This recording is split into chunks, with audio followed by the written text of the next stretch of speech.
Here's why each NBA team will not win the championship this upcoming season. And of course, one of these takes are going to be wrong, but 29 out of 30 correct takes isn't too shabby. Let's begin. 76ers, they added Paul George, which is nice on paper, but his injury history and age may complicate things. Of course, then there's Joel Embiid's health as well. That's a giant question mark. He seems to start off every season healthy and then some kind of nagging injury creeps up on him towards the season's end. Knock on wood, hopefully things are different this year. Now, even if healthy, Joel has absolutely zero experience past the second round of the playoffs, so who even knows how he would deal with that pressure if he even has the opportunity to find out. Next up, we have the Bucks, and of course their core has a lot of aging pieces like Chris Middleton and Brook Lopez. Of course, Dame isn't getting any younger either. While they're still contenders with Giannis Antetokounmpo in his prime, health and depth issues will be major obstacles. What's really stopping this team from having a repeat of last season? And now for the Bulls, except this team does not look like it has any horns. They're definitely in a state of confusion. They lost key veterans like DeMar DeRozan without gaining much in return. To keep this one short and to the point, they're not winning the chip this year because they may not even make the postseason. I'm not expecting Josh Giddey to turn this franchise around. Moving on, we got Cleveland. There's an old saying, if it ain't broke, don't fix it. But this team is broke, and yet they're still not deciding to fix it. The Cavs are essentially running the same exact lineup as they did the last two seasons, except that lineup really wasn't working. They have two score-first guards that practically play the same position,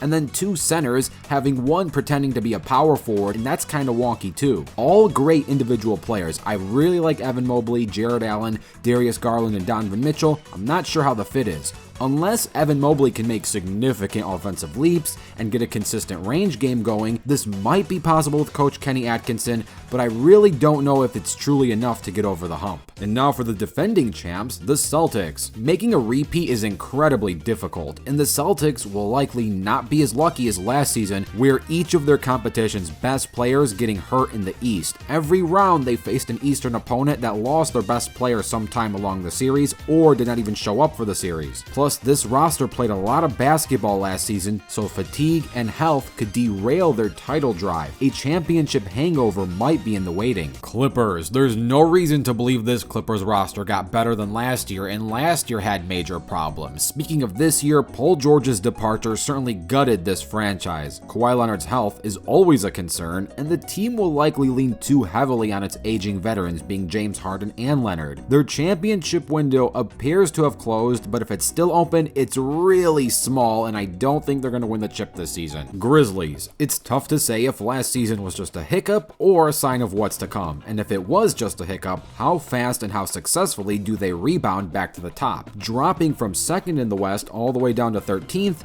in one season is a deep fall. Can they rebound all the way back up, or will they need time to reshape into winning culture? Because winning is indeed a culture, and most of the time this type of culture isn't just relearned overnight. And now for the Hawks. The Hawks are stuck in the mid-tier of the East if they're lucky. Trading DeJounte Murray won't elevate them, and with Trae Young's defense constantly under scrutiny, they'll likely hover around such mediocrity. Despite the young talent like Zachary Ricochet and Jalen Johnson, Atlanta's championship aspirations are not on their 2025 calendar. This upcoming season is more about finding out what their roster is capable of instead of aiming for the top. Moving on, we got the Heat. The Heat failed to improve in an offseason where other teams in the East got significantly better. Jimmy Butler is aging. There's actually a bit of drama between Jimmy Butler and Pat Riley. I don't know if that got resolved or if it was overblown to begin with. Really, who knows? And the reliance on internal growth isn't simply enough to keep them into title connection. Miami could very well take a step back this season instead of a step forward. Next up is the Hornets, but come on, this team might not even make the playoffs. Of course, they're not going to win the title this year, although they have potential to surprise the East. This may not even be LaMelo Ball's team anymore. Like, that's how surprising this franchise could be. The Jazz did do the right thing by locking in Lauri Markkanen. It would be stupid to let him go and start from scratch again, but with that being said, it 0-2 reminds me so well of them locking in on Donovan Mitchell before he ended up leaving. I'm not saying Lauri is going to leave the Jazz. What I am saying is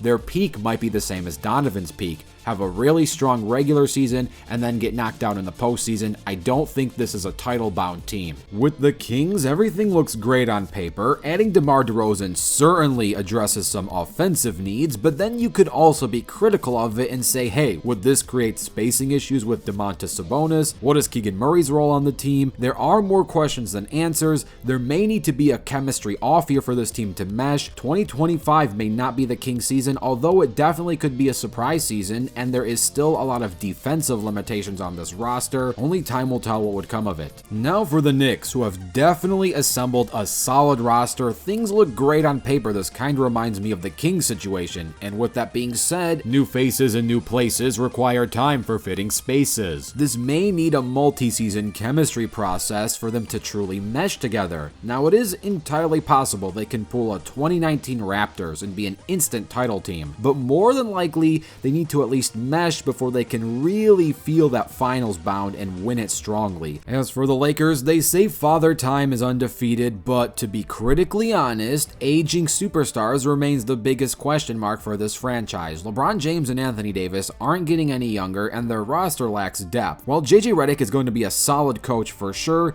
the team's reliance on two aging superstars makes them unlikely title contenders. We could very easily see a repeat of last year where they make the playoffs but then get bounced. Next up is the Magic. The Magic have a defensive identity, no question about it, but their offense remains a work in progress. While Paolo Banchero is a star in the making, Orlando's lack of shooting and consistent scoring will play a role in the fact why they won't be 2025 NBA champs. And now for the Mavericks, the team that lost the finals last year and have the most to prove this year. This franchise has a lot more questions than answers. What type of Klay Thompson are they getting? Will Spencer Dinwiddie pick up right where he left off the last time he wore a Mavericks jersey? How much does Kyrie Irving have left in the tank as a second option? And did they just get lucky dodging the Nuggets in the last run of the playoffs? All four of these questions need to be answered in a positive manner just for the Mavericks to remake the finals, let alone win it all. And now for the Nets, who are clearly in rebuilding mode. They won't win the title this year because they're not going to make the playoffs. Next. On the opposite side of things, we have the Nuggets. Letting key players like Kentavious Caldwell-Pope walk is a huge gamble for the Nuggets. Nikola Jokic is still in his prime, which is great, but the roster lacks depth, especially with Christian Braun and Julian Strawther stepping into bigger roles, which puts them in a bit of sink or swim. Denver might regress slightly this year because of it.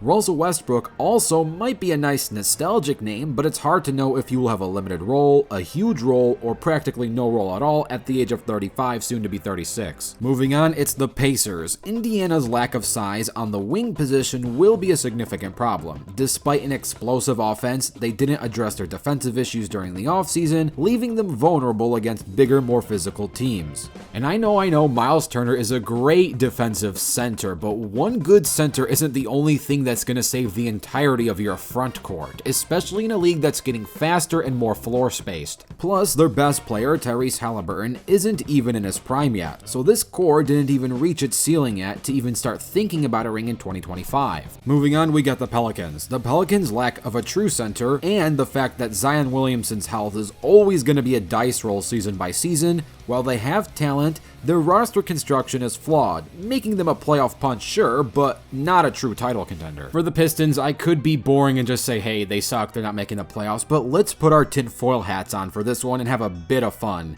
The Pistons won't win the title this year because Wingstop stock is near all-time highs thanks to the Pistons losing and thus Wingstop not giving out any free wings for each Pistons win. I wouldn't be surprised if the Pistons owner is investing heavily into Wingstop and purposely constructing a bad team. Now, of course, this is a crazy theory with no evidence, but in seriousness, this team's not winning the title because they're not making the playoffs.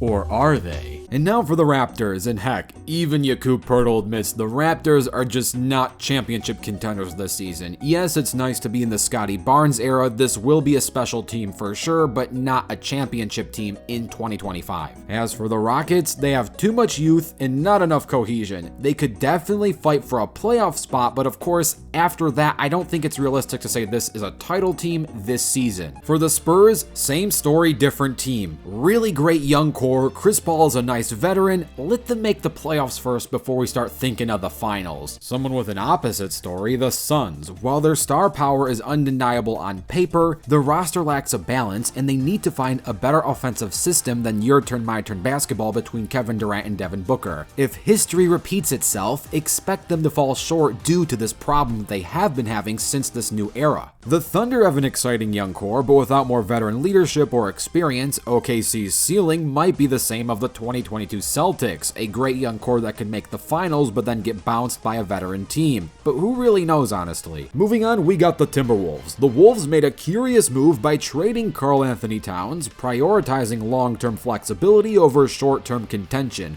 While they may save some money and they may have a greater core for the future, there's a lot of uncertainty for 2025, especially with Rudy Gobert's contract looming. The future around Ant-Man again is still really bright, but for 2025 specifically, it looks like they took a slight step backwards in order to make 2 steps forward in the future. Next, we got the Trailblazers, and Portland's focus is on the future, not the present. This roster is not even playoff bound, although they could get lucky. I don't think so. They're not a title team in 2025, that's for sure. And now for one of the more confusing teams, the Warriors. The Warriors are stuck in a strange limbo. While Steph Curry is still great, and technically you can never bet against him, the rest of the roster is either too old, too young, or too subpar to reclaim dynasty status. There's no guarantee this team makes the playoffs in a stacked West, but they certainly can push for one, and it's not crazy to see them in the postseason this season, but I don't think they're title bound. And last but not least, or maybe least depending on the context, the Wizards are clearly focused on the future with no real intent to win now. They're not going to win the 2025 chip because they might not even make the 2025 postseason, and scratch that might, they're most likely not going to make the postseason this season. So here was one reason why each NBA team will not be the 2025 champion. Which one of these takes do you think is absolutely wrong, and which one of these teams will end up winning the ring? Let me know in the comments below. Don't forget to dunk on that like button and subscribe with notifications turned on. I'm Rebound Rewind, and I'll fast forward to you later.